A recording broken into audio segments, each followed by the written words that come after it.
Hey everybody, HomeSliceHenry here, and in today's video I'm going to be entering a stacked online Pokemon Go tournament featuring former rank 1 in the World Battlers and former regional champions. I did enter a tournament like this recently with one of my favorite Pokemon, Regidrago. I performed pretty well, 5-1 overall and a second place finish, but second place simply does not cut it.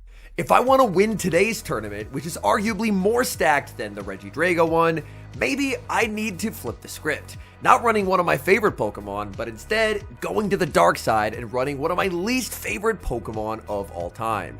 This Pokemon's matchups were so polarizing that it was considered to be one of the biggest culprits in a past Pokemon Go meta that was deemed entirely alignment dependent with almost no flexible play. So, without further ado, the Pokemon that I'm bringing to today's tournament, one of my least favorite Pokemon Go Pokemon of all time, is the one and only Lanturn. Lanturn is a water and electric type Pokemon with the moveset of Water Gun, Surf, and Thunderbolt. Now, as someone who's been a very vocal critic of Lanturn for quite a long time, why on earth would I bring it to a tournament where I'm trying to win? Well, allow me to try and explain. Lanturn in the past was part of a very problematic meta, featuring an RPS triangle of Lanturn, Trevenant, and Noctowl. RPS stands for Rock, Paper, Scissors. It basically meant that Lanturn destroyed Noctowl and got obliterated by Trevenant, so there wasn't really a lot of flexible play. However, when you take a look at the Pokemon that are strong in today's meta, Water Gun Lanturn actually looks to be somewhat neutral. Not only is it a very valuable bullet punch resist, allowing Lanturn to have a dominant winning matchup into a Pokemon like Scizor, grass types don't really exist in this meta. Neither do dragons, to be honest. I ran Regidrago, but Regidrago is not really seeing a lot of play. The only grass types that really exist from a competitive perspective are Double Flying Jumpluff, whose charge attacks are actually walled by Lanturn, and Credilli. Credilli would obviously be a negative matchup, but at the very least, Water Gun and Surf would hit for neutral into the grass and rock typing. And finally, I brought one of my favorite Pokemon to a tournament, and I could not get the win. So let's see if bringing one of my least favorite Pokemon of all time can provide a potential difference. Well, now that I have Lanturn on the team, I'm going to need to make sure that I pair it with some strong Pokemon that can help deal with Lanturn's weaknesses. So let's get in the lab, and with some advice from PV Potato, let's see if we can build a winning team around Lanturn. The first Pokemon I'll be adding to the team with Lanturn is going to be Shadow Drapion. Not only does Shadow Drapion completely destroy the two grass types that I mentioned earlier, Credilli and Jumpluff, but on top of that, it offers really flexible play against teams lacking a strong ground or bug presence. So if my opponent doesn't have something like a Shadow Marowak or a Forretress, then it's highly likely Shadow Drapion will have a lot of neutral play into their entire team. Now that I've added Drapion to the team, let's see about adding a Pokemon that actually gave me a ton of trouble in the tournament that I ran Regidrago, and that Pokemon is Furret. Furret is an amazing core breaker to Dusclops plus Water Cores, and in general offers a lot of neutral play, something that I'm really trying to go for with this team. Additionally, as I mentioned, I got destroyed by one in my previous tournament, so it's a very strong pick. So now I have half of the team put together. Lanturn, Shadow Drapion, and Furret. I think I'm going to continue to try and add some neutral options, but I need to make sure I have some fighting resists. So I'm bringing back a Pokemon from the Regidrago team for my third teammate, and that is going to be Dusclops. Now, Dusclops is being brought to the team for the exact reasons it was brought to the Regidrago team. It has a lot of neutral play, it's very bulky, it tanks endless hits, and it has incredibly fast pacing. So now we've got 4/6 of a team, we're going to have to round it out. I want to continue to add Pokemon to this team that can make life for Lanturn's counters very difficult. So let's bring Forretress. Not only does Forretress have incredible neutral matchups, but it's another very strong check into the grasses and dragons, which are kind of basically the only thing that can really give Lanturn pause. And now, for the final Pokemon that we add to the team, I debated a few different flyers before settling on Shadow Gligar. In a sixth Pokemon, I needed a Pokemon that offered great coverage into Tinkaton and Annihilate. On top of that, if you look across the first 5 Pokemon on my team, I do not have a resistance to electric, and that would make something like a Dedenne an absolute nightmare to deal with. So Shadow Gligar absolutely fits the bill, as it can cover all of those weaknesses and really round out this full team of 6. So here we are, the tournament's about to start, and I lock in my team. Lantern, Forretress, Shadow Drapion, Dusclops, Furret, and Shadow Gligar. Let's see what this tournament has in store for me.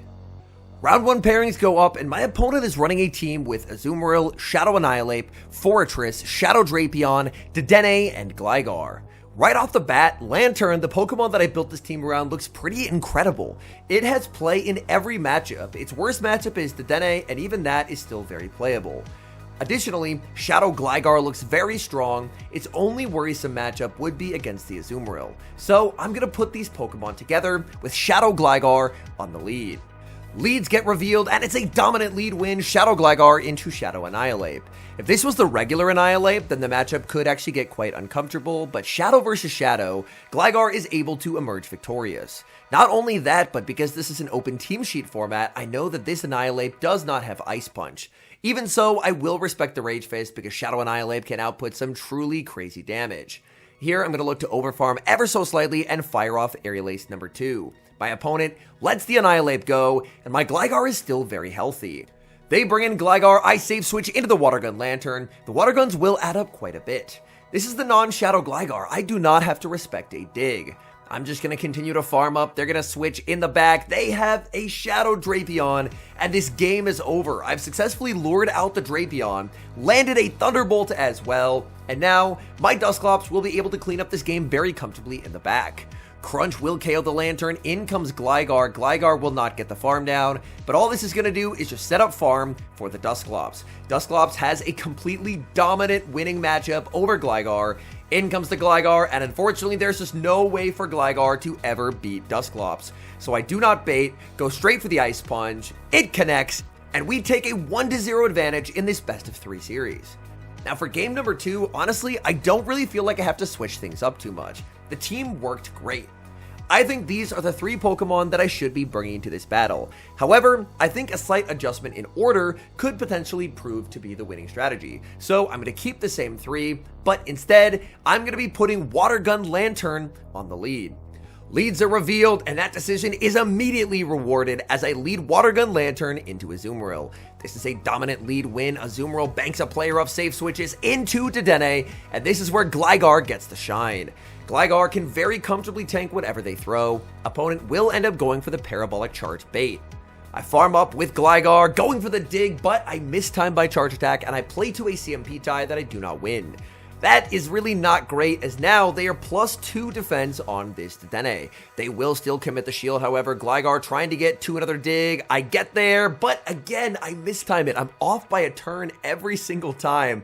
Definitely not my greatest work here in this game number 2. They're now +3 defense on the Dedenne, and that means they actually survived the dig. That is catastrophic, as now my opponent can actually force the shield back. This is very, very bad. I will get a farm down with the Gligar. I can exit with a ton of energy, but this energy does not go very far into the Azumarill. I think that I'm going to try and save this Gligar, because if I do, I should be able to make an Aerial Ace against something that isn't the Azumarill. The bubble just does too much damage. So I hard switch into the Lantern, grab a shield with the Thunderbolt, and out comes Forretress. I'm looking to throw right before they get the move, but for a 3rd time this battle, I'm off by a turn, and I play to a CMP tie that I do not win. Oh my goodness, Thunderbolt is gonna land, and the moment I realized I clicked the Thunderbolt, I knew I made an error. Had I clicked Surf, I could have got a 2nd Surf. And then, this Forretress wouldn't be here anymore. But now it's on the field, it's debuffing me with a Rock Tomb, and I'm in a lot of trouble. I go for the Shadow Punch, they switch onto Azumarill, and unfortunately, this is debuffed energy. It's going to do basically nothing to the Azumarill. My only hope is that I can miraculously make the Aerial Ace, but I know that my Gligar just does not have the health to withstand that bubble, and I'm going to lose game 2. I had the perfect alignment in this game, everything was going right, but my own plays mean we're going to a game number 3. Honestly, I don't really have any adjustments to make team-wise. I felt like I brought the right team to the battle. My play just didn't live up to what it needed to. So for game 3, I'm just going to run back the exact same team with the goal of hopefully playing better than I did in game number 2. So I'm locking it in. Lantern lead with Dusclops and Shadow Gligar in the back. And it's the same leads as last game, Lantern into Azumarill. This Azumarill is going to stay in this matchup. They're going to have to throw first. They will reach 100 energy before I do. There's the switch into Dedenne, and so far they're playing this matchup pretty similarly to how they did before. They will go for the Parabolic Charge, just looking to boost up their defense as much as they possibly can. This time, I'm able to time my charge attack correctly with the Gligar, fire off the dig, and force the shield from Dedenne. Dedenne farms up to the Play Rough. I will respect it even though it's highly likely they're just going for the Parabolic Charge. And they do go for the Parabolic Charge. Now, I will get to fire off another dig. They're only 2 stages boosted, which means they're forced to commit a shield. They do have enough energy for the Play Rough, but I'm not buying it. I'm no shielding. We call the Parabolic, and now I will get to outpace and get to the dig. I know from last game at +3 defense, they survived this. They hang on, and now I'm going to make the play that I should have made last time. No shielding the Gligar. I'm now going to bring in the Dusclops, get a nice Hex down, and with Lantern's loaded Thunderbolt, I can snipe the Azumarill for most of their health at some point later in the match. They bring in the Azumarill, fire off the Play Rough. I'm going to throw a Hex switch into the Lantern, and there is the snipe. My opponent is unable to react. Thunderbolt connects, and there goes all of Azumarill's health bar. In the back is going to be Fortress once again, and this time, again, I'm learning from the misplays of game number 2, and I will be going for the double Surf. This endgame is a bit different as I do have a shield advantage, so I will put up a shield. My opponent ends up baiting with a Sand Tomb that lowers my defense, but is not going to materially impact the game because Surf will KO. In comes the Azumarill. I get to switch into the Dusclops and snipe them with the loaded Shadow Punch. That Azumarill is just too low. Shadow Punch picks up the knockout, and we win our round 1 matchup. My round 2 opponent is Just Dirk, a trainer who's qualified for this year's World Championships. His team, Dusclops, Shadow Annihilate, Shadow Diggersby, Dedenne, Credilli, and Shadow Drapion. Just like last round, my Shadow Gligar plus Lantern Core looks very strong. Additionally, I really like the look of Shadow Drapion. So I think I'm going to run those 3 Pokemon together, and I'm going to put the Shadow Gligar on the lead. Leads are revealed, and it's a winning lead for Shadow Gligar as I lead into the Shadow Drapion. Drapion does have a pacing advantage in this matchup, but Gligar can easily survive an Aqua Tail, whereas a dig would be catastrophic to the Drapion. I farm up with the Gligar, building up far past the dig, and opting for the Aerial Ace bait. Aerial Ace bait gets no shielded, and suddenly I'm on the defensive. This is not good. I will shield, look for the farm down, but my opponent says no. They deny the farm down and switch out into Diggersby. This could be so bad. Both my back Pokemon are weak to Scorching Sands. I land the Aerial Ace, try for Aerial Ace number 2, but my opponent, instead of shielding and farming down, throws the Fire Punch. This actually is perfect for me because now I can go for a 1-shield Water Gun farm down with the Lantern. If my opponent had just shielded the Aerial Ace and farmed down, Scorching Sands was going to land on one of my back Pokemon and I would have been in a ton of trouble. But because they didn't want to give up the shield, suddenly I'm in the driver's seat of this match. In the back is Dusclops, but I still have a basically full health Lantern and a Shadow Drapion as well. And even though my opponent still has those 2 shields to work with, they're going to have a really tough time getting through these 2 Pokemon. Lantern is going to be firing off another Surf. This will finally grab the first shield of the match from my opponent. I will get to Surf number 3 as well, and just like that, they save the 2 shields, they're gone in an instant. I believe that I probably still don't even get knocked out here by Shadow Punch. Lantern, too bulky, hangs on, in comes Shadow Drapion, and from here I have a very straightforward path to victory. Ice Punch comes out from the Dusclops, there's the switch to Drapion. Drapion makes a 1 HP move, but it's just not going to matter as I tank the Aqua Tail, get the farm down, and leave with the Crunch loaded to knock out the Dusclops. That Shadow Diggersby could have been very scary, but we're able to play around it and go up 1-0 in this best of 3. As I look ahead for game number 2, I'm going to be making some adjustments. I really want to build this second team around Shadow Drapion safe switch, as I think that a Shadow Drapion up energy will give my opponent's team a lot of trouble. So I lock in Dusclops lead with Shadow Drapion as the safe switch, Gligar in the back, and I lead into Dedenne. Obviously, it would be much better to have the Gligar on the lead here, but Dusclops can definitely hold its own. Shadow Punch is going to land, my opponent is farming up a ton of energy, and now they are very close to the back-to-back parabolic charges. I want to take damage on the Dusclops, because the moment my opponent's energy dry, which they are here, it's Shadow Drapion time.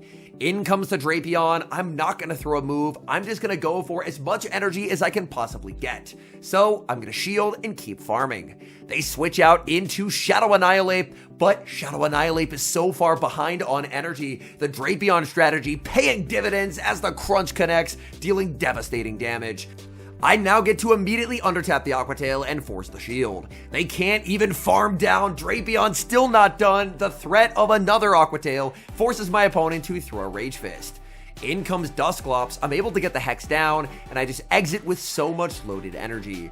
This energy will be annoying for whatever gets brought in here. It's going to be the Dedenne, and they can't afford to shield this as I have 2 moves loaded. So that will pick up the KO. In the back is Diggersby, and this game is going to be a win.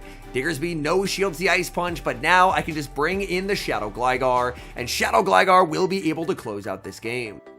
Shadow Fire Punch is not particularly threatening, so Gligar not going to be worried about that, and now I just get to fire off the Shadow Dig.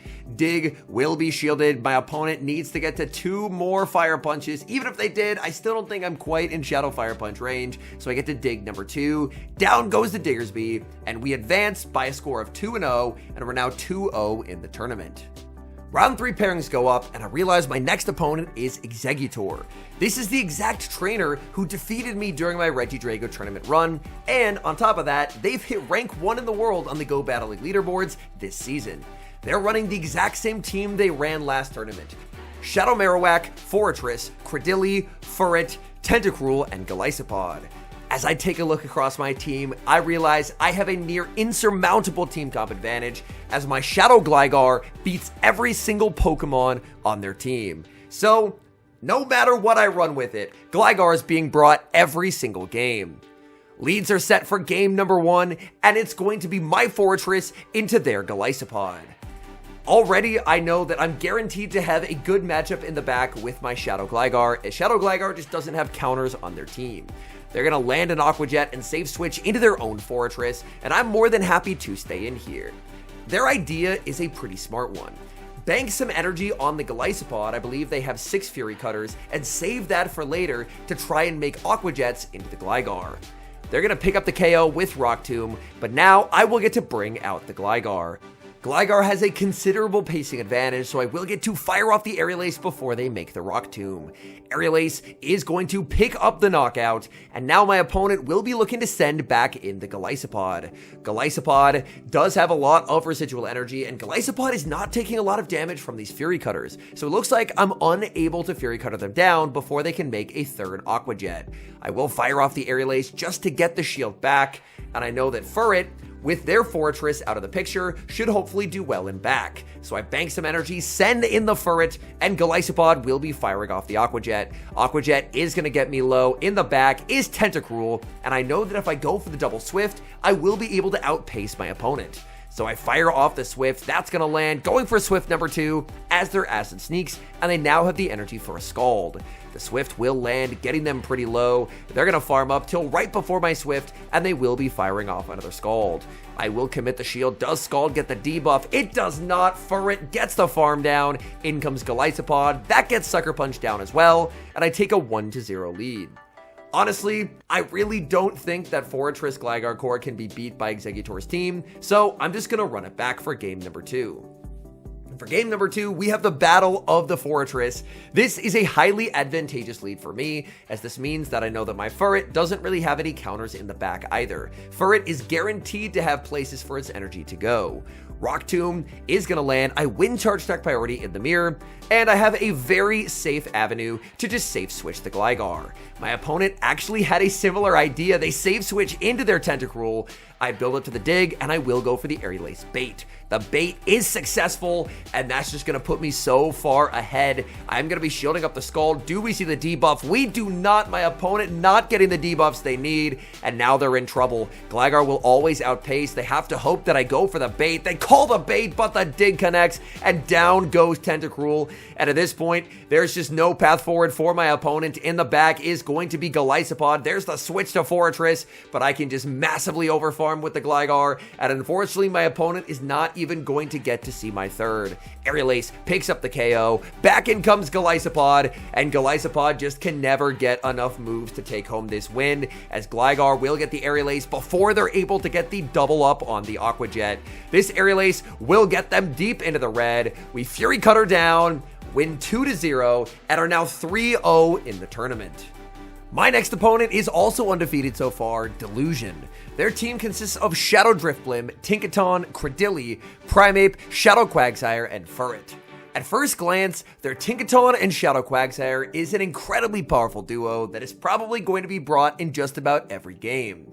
I lead Lantern, they lead Shadow Quagsire, and honestly this is not a terrible matchup because their Quagsire is running Aqua Tail and Stone Edge, and obviously I'm on Water Gun. So I will still be able to put up a pretty decent fight into the Quagsire. My opponent is going to land the Stone Edge, I farm up a ton of energy, and they make a catch at the last second onto Tinkaton. Honestly, this is pretty okay for me because I am very, very weak to Tinkaton, so I really need damage on this Pokemon. The Surf is going to be shielded, I switch into Dusclops, and my opponent continues to farm a massive amount of energy. They are going to be firing off the Play Rough. Play Rough will land, but the good news for me is Dusclops is massively bulky. It's the reason I brought it on this team, and 2 Play Roughs will not be enough to pick up the knockout. And that's going to be very important because they have the energy for Play Rough number 2 right here. They should be 5 off of the Bulldoze, so I get to farm up to the back-to-back moves, and exiting with a Shadow Punch should be very, very helpful here, because Shadow Punch will inflict some solid neutral damage.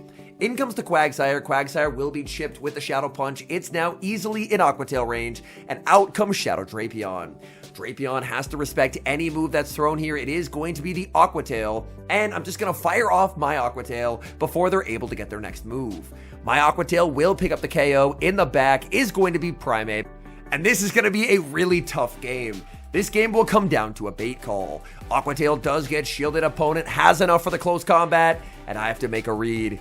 I no shield, it's the Rage Fist, and we're right back in it, because now I will get to connect with an Aqua Tail. This is going to be getting the Primeape very, very low, and it's going to be a race. Can I Poison Sting down before they get the Karate Chop down? They boost up once again. It's a race to the finish. It's a simul KO, but I have 2 Pokemon left alive, so I take the game 1 win.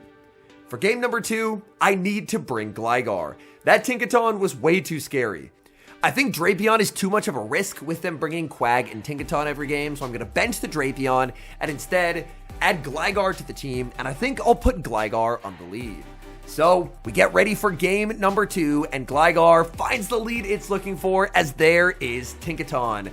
Tinkaton going to stay in this matchup to start with. That works out very nicely for me, as Gligar gets to strike first with the dig.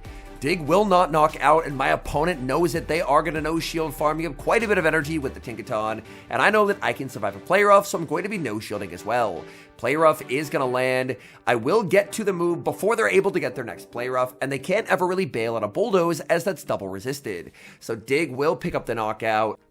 Opponent brings out Furret, and this is the worst case scenario for my Lantern and Dusclops backline. I will fire off the Aerial Ace. I cannot afford to let my opponent get the farm down, so I send in Lantern. Lantern is so far behind on energy, they are going to fire off the Trailblaze. I'm going to throw right before their next Trailblaze. My opponent bails on a boosted Swift. This will still do a ton of damage, but I can survive it. I'm going to continue to farm up with the Lantern. They're going to switch into Primeape, and Primeape will immediately be put under pressure by a Surf.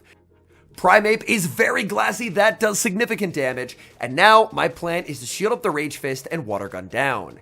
It's going to be close here. I do not get the farm down, so I'm forced to give up the Gligar as a sacrificial swap in order to save the Lantern.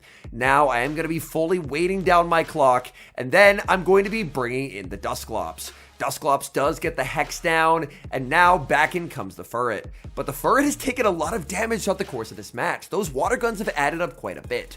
Furret is going to go for the Trailblaze. I will fire off the Ice Punch, and now they have 2 Sucker Punches of energy. I should be 1 off the Shadow Punch, and that should win me the game, as now they have 4 Sucker Punches of energy, but not 5, meaning I can safely switch into the Lantern and combo with the Surf. Surf will pick up the knockout. I win the series, and I'm now 4-0 in this tournament. My opponent in round number 5, Super Kaplan, is also 4-0 so far, and they're running some pretty unique Pokemon. Bellibolt, Toedscruel, Pidgeot, and Swampert are paired up with Dusclops and Shadow Fortress.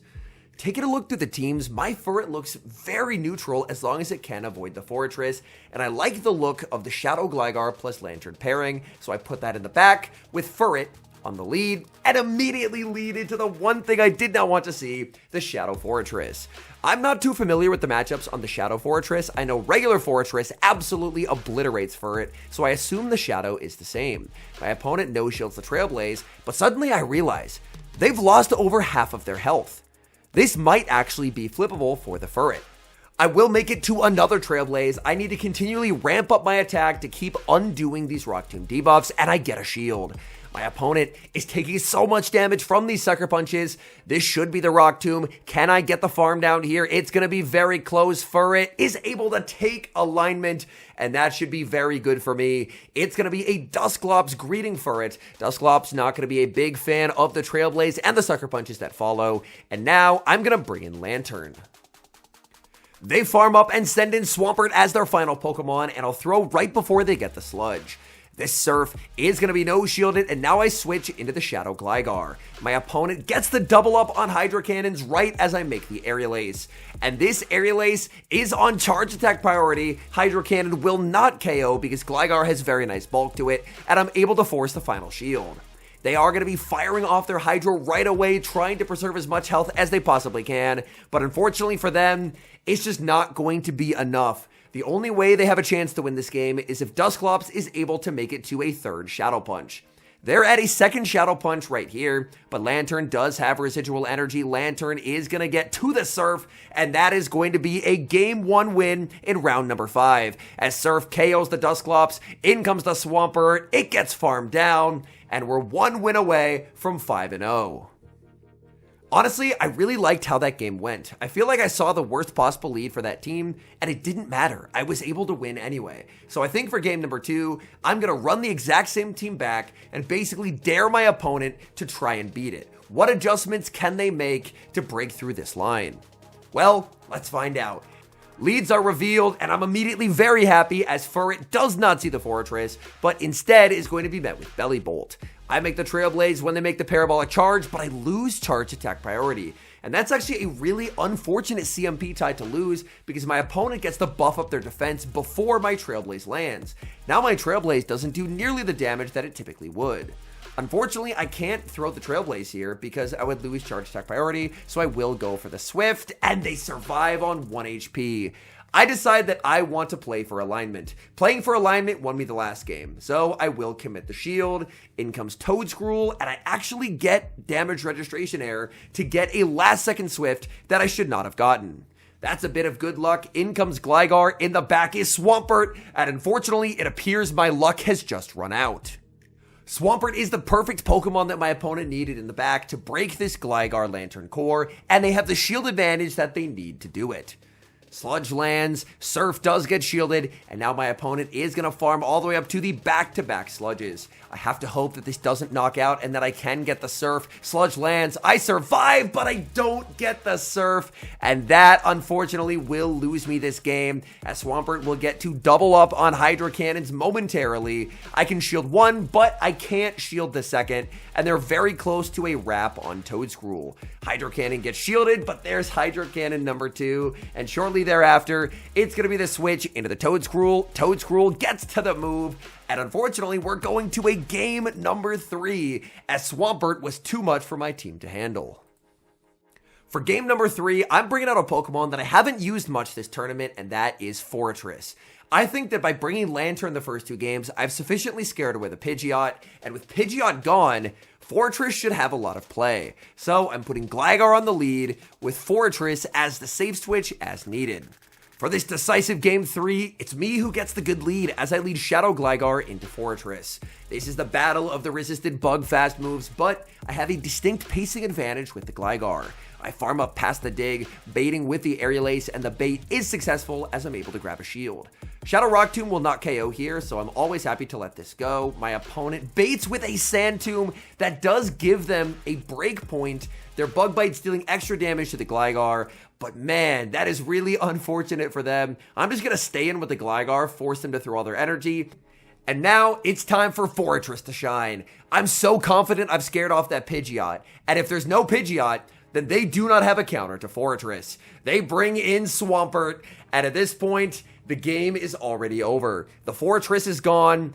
I know there's going to be a pretty okay matchup for the Furret in the back. I shield up the first Hydro Cannon, and now I will go for the Rock Tomb. Rock Tomb is resisted, but not only does it apply a debuff, it does substantial damage to the Swampert. If Swampert stays in, they're getting farmed down. They are going to switch out in the back. They have Belly Bolt as their final Pokemon. Debuffing their attack with Rock Tomb is going to be what wins me this game, because even though Furret is very behind on energy, it's not going to matter if their Parabolic charges don't hit like a normal Parabolic charge would.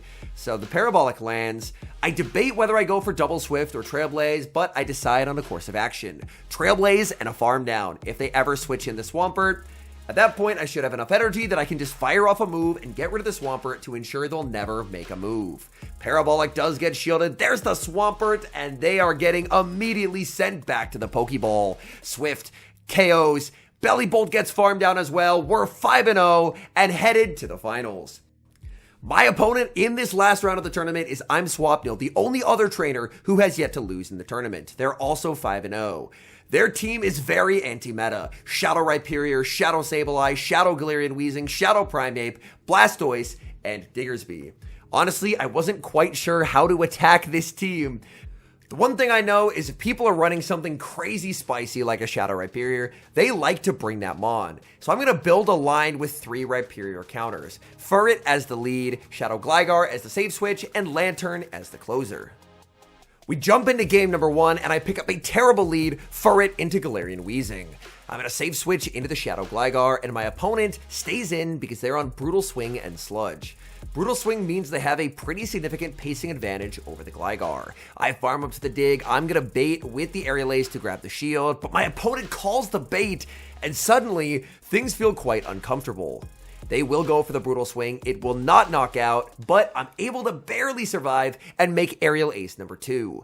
Aerial Ace will pick up the KO. Down goes Weezing, and there it is, the Shadow Rhyperior. In comes Lantern. My goodness, these water guns are deleting Rhyperior. They will fire off the Breaking Swipe. Breaking Swipe is going to land. Breaking Swipe, no debuff in the back. Oh no, it's the Shadow Primeape. They ran ABA Strong to the Furret, and I led the Furret. I switch in Furret, click no shield, and have to hope it's not a close combat. And it's not. It's a Rage Fist. Maybe there is a chance here. Another issue that I'm going to have to deal with is the fact that the switch timers are heavily misaligned. My opponent will be able to switch after this Swift, and unfortunately, I'm still stuck in here, so I just keep farming. They do not switch. They instead are going to force the final shield. I have to keep watching for the switch. There's the switch to Rhyperior. In comes the Lantern. Lantern snipes down with water guns. They bring in the Primeape. They farm down, but they don't leave with the move. The Furret. They ran ABA Strong to it, but it did not matter. Furret with the 1 HP clutch, and we're now 1 win away from winning this entire tournament. If this is the final game of the tournament, then I can only lead 1 Pokemon, and that's going to be Lantern. I liked the team of 3 that I used. Lantern, Furret, and Gligar, but I'm putting Lantern on the lead to see if we can take home the win. Leads are revealed, and it's a very neutral lead, Lantern into Shadow Sableye. A change in strategy doesn't surprise me from my opponent. I think they're probably going to be benching that Shadow Rhyperior for game number 2. They full send a Dazzling Gleam that is big damage, and I will farm up and fire off the Surf right before they get the foul play. Surf lands, picking up the knockout, and the fact that they're not shielding makes me think it could be that Primeape in the back. In comes Blastoise. At the very least, I will get to force a shield here with Thunderbolt and then look to pivot out into the Furret. Thunderbolt, it connects, big damage, in comes Furret, and there is the Primeape right on cue. I will always no shield in this matchup. If they close combat, they knock me out, but then their defense is -2 and I can farm down with the Gligar. Instead, they end up going for the Rage Fist, boosting up their attack, but not really doing any damage. They throw another move, and if it's the Rage Fist, it's still not going to KO. The Furret survives, and now they're in a lot of trouble. As this Swift will force the final shield, I'll get to bring in the Gligar, and Gligar will just apply so much pressure to this Primeape. Primeape is +2. A close combat would do a lot of damage. I no shield, and I call that it's just the Rage Fist. Unfortunately for my opponent, they're going to get outpaced here, as I will get to the Aerial Ace that picks up the knockout, and it's going to be all up to fast move pressure. Blastoise has all the energy in the world, but you can't hold 3 Hydros. They Skull Bash to try and survive the Fury Cutters, but it's not enough. We win the series 2-0, and that clutches the tournament sweep. 6 wins, 0 losses, and a first place finish. All in all, I set out to prove that Lanturn was a bad Pokemon that did not deserve respect, and well, that didn't go very well, did it? It turns out Water Gun Lanturn is surprisingly very solid in this meta. Against many of the Show 6 Pick 3 teams, it felt like it had a lot of neutral play and really gave me a lot of flexibility in games. I really didn't feel like there were many matchups where I couldn't afford to bring it, and I feel like it put me at a team comp advantage in quite a few matches. Now, don't get me wrong. Lanturn and I think we still have some beef over that Lanturn, Trevenant, Noctowl, RPS meta. But I think this tournament, even though it was an unofficial tournament, the official ones are obviously in person. This is an unofficial online tournament. I still think that I have, grown just a little bit of respect for Lanturn in this meta, as rather than being the win hard, lose hard, no flexible play Pokemon that it was in the past, I feel like now it actually ends up with Water Gun feeling like a bit of a neutral presence. Anyways, thank you guys so much for watching. If you enjoy watching these kind of tournament style videos, make sure to leave a like on the video. I don't do them very often because they're an incredible amount of work to put together, but if you enjoy these kind of videos, definitely let me know down in the comments. And an extra special thank you to our channel members here on YouTube. The support guys provide help me continue to do what I do, which is make content here on YouTube. So thank you guys oh so very much. And until next time, I've been HomeSliceHenry.